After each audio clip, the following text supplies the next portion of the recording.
اسلام نہ صرف ایک مذہب ہے بلکہ یہ ایک سوچ، ایک فکر، ایک تاریخ، ایک حال اور ایک مستقبل ہے۔ یہ پیش کرتا ہے ہمیں زندگی گزارنے کا ڈھنگ، طریقہ اور سلیقہ۔ یہ بلا امتیاز لسانی اور گروہی تضادات سے ماورا حدود و وجود کا ایک یکساں نظام رکھتا ہے۔ یہی نظام امن و عالم کے استحکام کی مستحکم سبیل ہے۔ یہ بندگان خدا کے تقدس کو کائناتی تحفظ فراہم کرتا ہے۔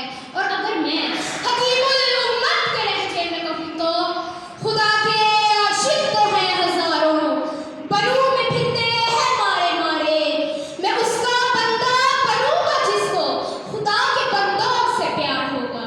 صدر ذوالفقار تاریخ کے اوراق کھنگال لیجیے اور دیکھیے کس طرح رسول اللہ صلی اللہ علیہ وآلہ وسلم نے خود اعتدال، رواداری اور عدم تشدد کی مثالیں قائم کی۔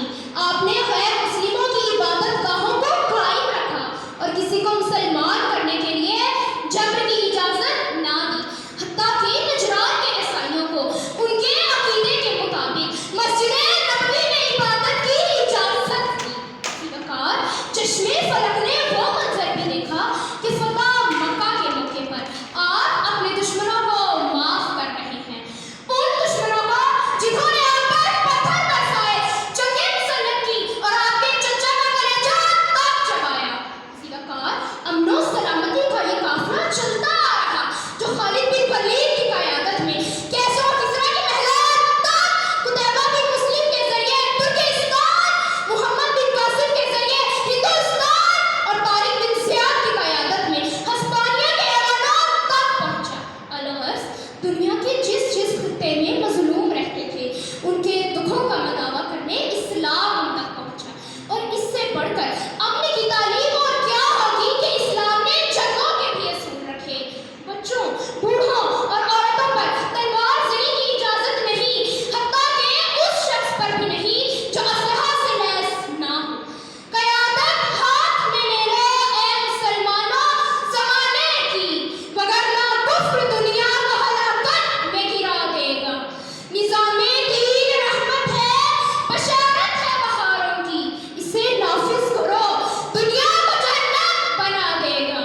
ارباب علم و دانش ہجرت مدینہ کے پہلے 10 سالوں میں ریاست مدینہ پر کم و بیش 27 جنگیں مسلط کی گئیں اور ان تمام غزوات و سریات میں مقتول اور شہداء کی تعداد چند سو ہے، جبکہ عالم کفر کے ایک جابر کی تلوار لاکھوں لوگوں کو لقمہ اجل بنا گئی۔ ذوالفقار کون ہے ہٹلر، نپولین، مارسلٹو، Hulagu, Genghis Khan, George Bush, Netanyahu اور ان کے استعماری ساتھی، جن میں سے ایک ایک کے دامن پر لاکھوں لوگوں کا خون ہے۔ ارباب بصیرت تاریخ عالم اس بات کی گواہی دیتی ہے کہ صلیبی جنگیں ہوں یا عالمی جنگیں، مسلمانوں کا کردار ہمیشہ امن اور سلامتی قائم کرنے والا رہا ہے، جبکہ وہ لوگ جو اسلام کو دہشت گردی کا دین کہتے ہیں ان کی تلواروں، گولیوں اور زہرناکیوں سے لاکھوں نہیں بلکہ کروڑوں لوگ موت کے منہ میں چلے گئے۔ خوشبو